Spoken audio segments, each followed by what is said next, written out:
दृष्टि आईएएस के news programme में एक बार फिर आपका स्वागत है। मेरा नाम है मनीष। मीडिया रिपोर्ट्स की माने तो इजराइल ने ईरान पर आक्रमण कर दिया है। ये आक्रमण उसके इस्फहान प्रांत पर किया गया है। इस्फहान का अपने आप में एक रणनीतिक महत्व है। इस संघर्ष का अनुमान तब से ही लगाया जा रहा था जब हाल ही में 13 अप्रैल को ईरान ने लगभग 300 ड्रोन और मिसाइल इजराइल की भूमि पर दागे थे। साथ ही इस संघर्ष की जो शुरुआत है, आप कह सकते हैं कि 7 अक्टूबर 2023 को हमास द्वारा इजराइल पर लगभग 500 रॉकेट जब लॉन्च किए गए थे तभी से शुरू हो गई थी।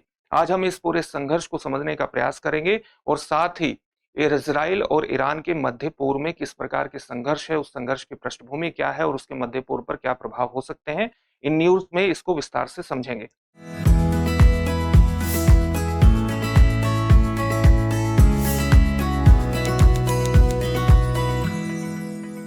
सबसे पहले देखते हैं कि इस पूरे टॉपिक के अंतर्गत हमारी चर्चा के सामान्य पक्ष क्या रहने वाले हैं।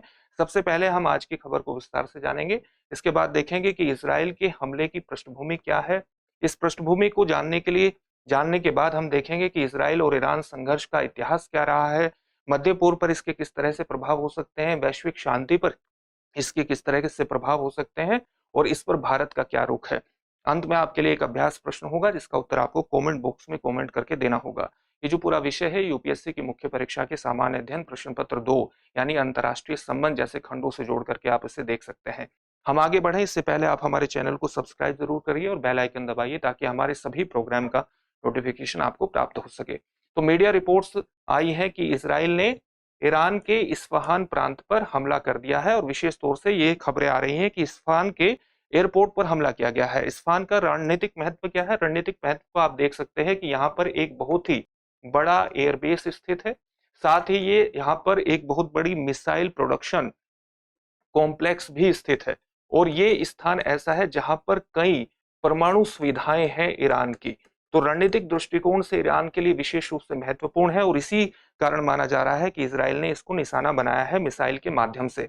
यह हमला क्यों किया है? यह हमला इस प्रकार से किया गया है कि जब ईरान ने इजराइल पर 13 अप्रैल 2024 को लगभग 300 ड्रोन और मिसाइल दागे थे, तभी से इसकी संभावना जताई जा रही थी और ईरान द्वारा अपने हमले का कारण यह बताया गया था कि उसके सीरिया में स्थित ईरानी वाणिज्य दूतावास पर कथित तौर पर इजराइल ने 1 अप्रैल 2024 को हमला किया था जिसमें लगभग 13 लोग मारे गए और उसके कई कमांडर भी हताहत हुए, उनकी भी उसमें मौत हुई और उसी का बदला लेने के लिए कथित तौर पर उसने ये हमला 13 अप्रैल को किया था। इस हमले का जवाब देने के लिए अब इजराइल ने इस पर हमला किया है।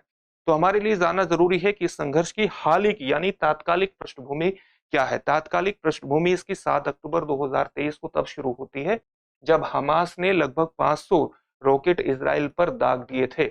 इसके बाद इजराइल ने हमास के खिलाफ एक युद्ध की घोषणा कर दी और उस युद्ध की घोषणा के बाद हमास यानी गाजा पट्टी में बड़े स्तर पर हवाई हमले किए गए।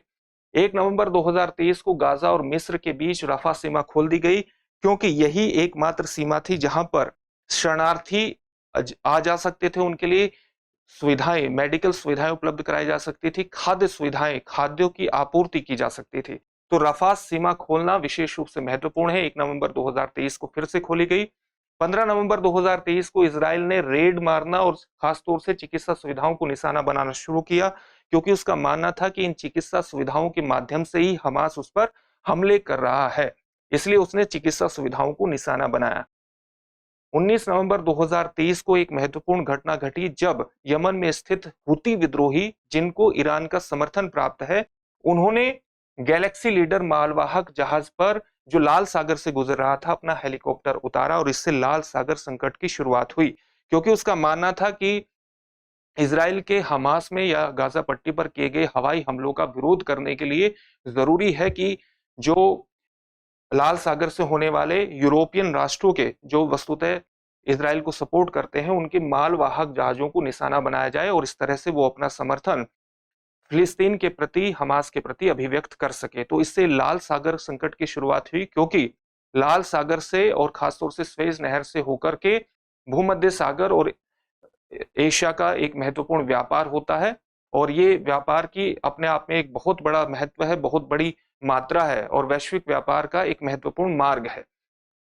24 नवंबर 2023 को युद्ध विराम पर इजराइल और हमास सहमत हुए, यहाँ हमास होना चाहिए, माफ कीजिएगा, हमास सहमत हुए और दोनों ने एक दूसरे के बंधकों को भी एक तरह से आदान प्रदान हुआ। लेकिन ये संघर्ष जो विराम है, ये युद्ध विराम ज्यादा दिनों तक चल नहीं पाया और फिर से संघर्ष की शुरुआत हो गई।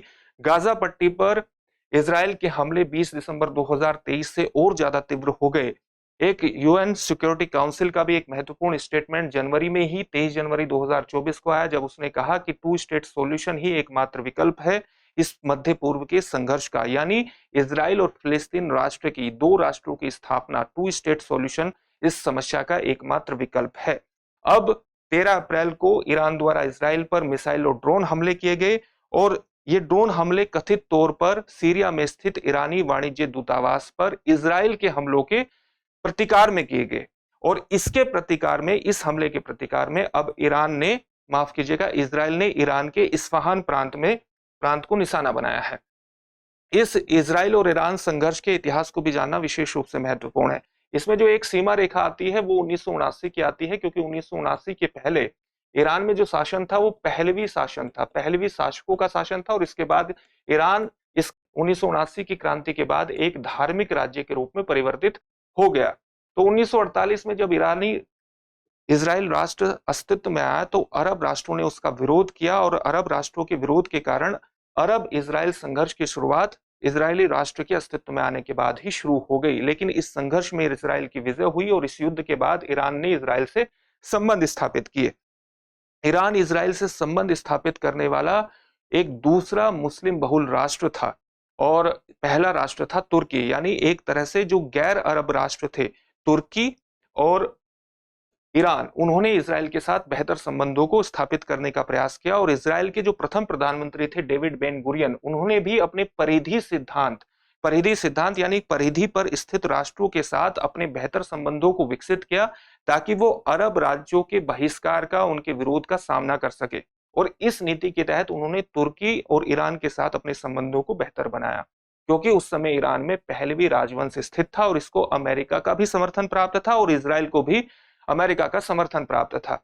अरब राष्ट्रों के बहिष्कार के बीच ईरान द्वारा ही इजराइल को तेल का भी निर्यात किया गया, यानी उसकी ऊर्जा जरूरतों का भी ख्याल रखा गया। 1979 में एक महत्वपूर्ण क्रांति ईरान में घटित हुई और वहां पर धार्मिक राज्य की स्थापना हुई। उसके सर्वोच्च नेता अयतुल्ला खोमेनी ने इजराइल को लिटिल सैटन यानी छोटा शैतान घोषित किया और अमेरिका को बड़ा शैतान यानी ग्रेट सैटन के रूप में परिभाषित किया।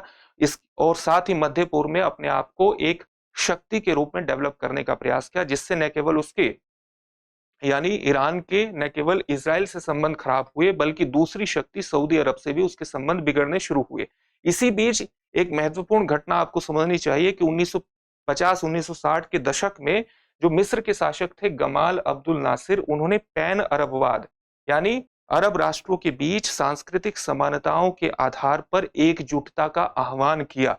तो जब इस सांस्कृतिक एकजुटता का आह्वान गमाल अब्दुल नासिर के द्वारा इस प्रकार से किया गया तो उसके संबंध पैन अरबवाद के कारण इजराइल के साथ बेहतर नहीं हो पाए। 1970 में नासिर की जो मृत्यु है, नासिर की मृत्यु हो गई और नासिर की मृत्यु होने के बाद, माफ कीजिएगा, जो गमाल अब्दुल नासिर के पैन अरबवाद का नारा दिया गया, इसके माध्यम से जो गैर अरब राष्ट्र हैं जैसे ईरान, उसके अरब राष्ट्रों से संबंध बेहतर नहीं हो पाए। 1970 में नासिर की मृत्यु के बाद ईरान और मिस्र के संबंधों में गर्मजोशी आई। साथ ही 1975 में ईरान और इराक समझौते के माध्यम से, इस समझौते में क्या किया गया कि इराक में स्थित कुर्द विद्रोहियों को ईरान ने सपोर्ट न करने का निर्णय लिया और ईरान और इराक के संबंध बेहतर होने से इजराइल के इस क्षेत्र में विकल्प और ज्यादा सीमित हो गए। तो दो घटनाएं घटी, एक तो 1970 में नासिर की मृत्यु के बाद जो ईरान के संबंध इजराइल से बेहतर हुए और ईरान के संबंध मिस्र से बेहतर हुए, और ईरान और इराक समझौते के माध्यम से जो इजराइल के रणनीतिक विकल्प है वो सीमित हुए, उसे रणनीतिक रूप से हानि हुई इस संघर्ष के अंतर्गत। लेकिन ये संघर्ष ईरान और इजराइल का लगातार बढ़ता चला गया और इसने छद्म संघर्ष का यानी प्रॉक्सी वॉर का भी रूप ले लिया। इसके हमें कई तत्व दिखाई देते हैं। कई तत्व किस रूप में दिखाई देते हैं? जैसे 2010 के दशक में इजराइल द्वारा ईरान की परमाणु सुविधाओं और वैज्ञानिकों को निशाना बनाया गया।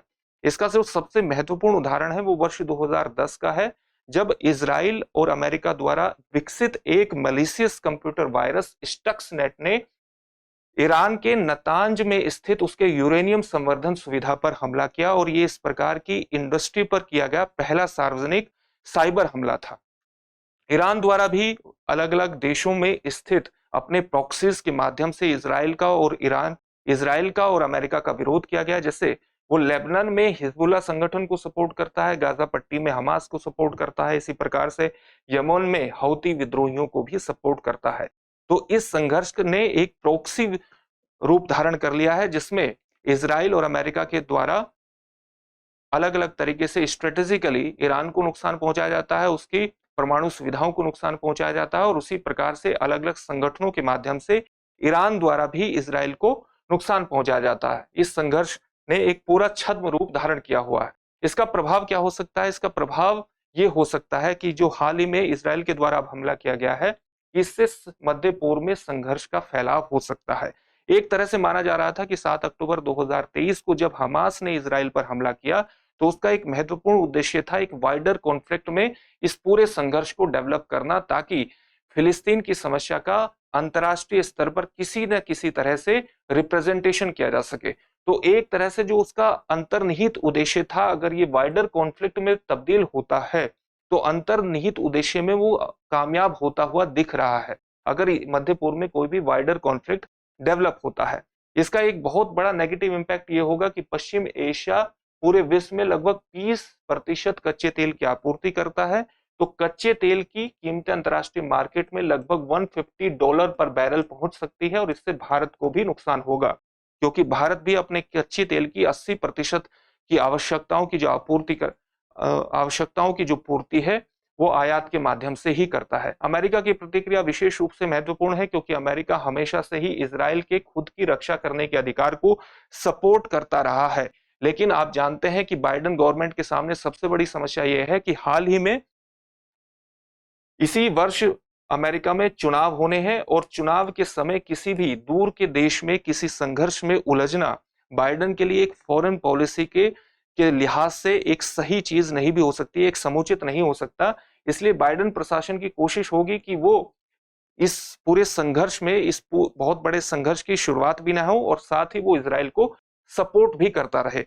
भारत की जो प्रतिक्रिया है, भारत की प्रतिक्रिया को आप दो दृष्टिकोण से समझ सकते हैं। जब हमास ने हमला किया था इजराइल पर 7 अक्टूबर 2023 को, तो उसने इस हमले की निंदा की थी, क्योंकि वो हमास मिलिटेंट ऑर्गेनाइजेशन के इजराइल पर किए गए हमले को, यानी एक नॉन स्टेट एक्टर्स के एक स्टेट पर किए गए हमले को एक आतंकवादी हमले के रूप में परिभाषित करता है, और उस हमले को उसने कॉन्डेम किया था। लेकिन वर्तमान में जो इजराइल और ईरान का जो संघर्ष शुरू हुआ है, ईरान के हमलों की उसने बल्कि निंदा न करके दोनों ही देशों से एक संयम बरतने की अपील की है, ताकि इस पूरे क्षेत्र में एक बड़ा संघर्ष न छिड़े, क्योंकि इस क्षेत्र में उसके अपने भी हित हैं। ये एक महत्वपूर्ण अंतर है। साथ ही आपको एक बात विशेष तौर से ध्यान में रखनी है कि वर्ष 2020 में अमेरिका की मध्यस्थता में इजराइल के अरब राष्ट्रों से संबंधों को नॉर्मलाइज करने का प्रयास किया गया था अब्राहम अकॉर्ड के माध्यम से, जिसके अंतर्गत वर्ष 2020 में सबसे पहले उसके यूएई से संबंधों को नॉर्मलाइज करने के लिए समझौता हुआ, फिर बहरीन से हुआ, फिर मोरक्को से हुआ, और फिर सूडान से हुआ। तो अगर ये संघर्ष एक वाइडर कॉन्फ्लिक्ट में तब्दील होता है, तो ये अब्राहम अकॉर्ड्स के माध्यम से जो इजराइल और अरब राष्ट्रों के बीच संबंधों को नॉर्मलाइज करने का प्रयास हो रहा है, ये भी प्रभावित हो सकता है। इससे संबंधित एक प्रश्न देखेंगे, लेकिन उससे पहले आपके लिए एक सूचना है। दृष्टि संस्थान एनसीईआरटी कोर्स प्रारंभ कर रहा है। इसकी लाइव ऑनलाइन फॉर्म में क्लासेस 29 अप्रैल से चलेंगी। इसके बारे में अधिक जानकारी के लिए आप इस नंबर पर कॉल कर सकते हैं। आप जानते हैं कि चाहे यूपीएससी की परीक्षा हो और चाहे पब्लिक सर्विस कमीशन की परीक्षा हो, दोनों में ही एनसीईआरटी की विशिष्ट भूमिका है। तो ये लाइव कोर्स आपके लिए विशेष रूप से महत्वपूर्ण हो सकता है। अधिक जानकारी के लिए आप इस नंबर पर कॉल करिए। अंत में एक प्रश्न देखते हैं। प्रश्न क्या है? निम्नलिखित में से किस देश की सीमा इजराइल से नहीं मिलती है?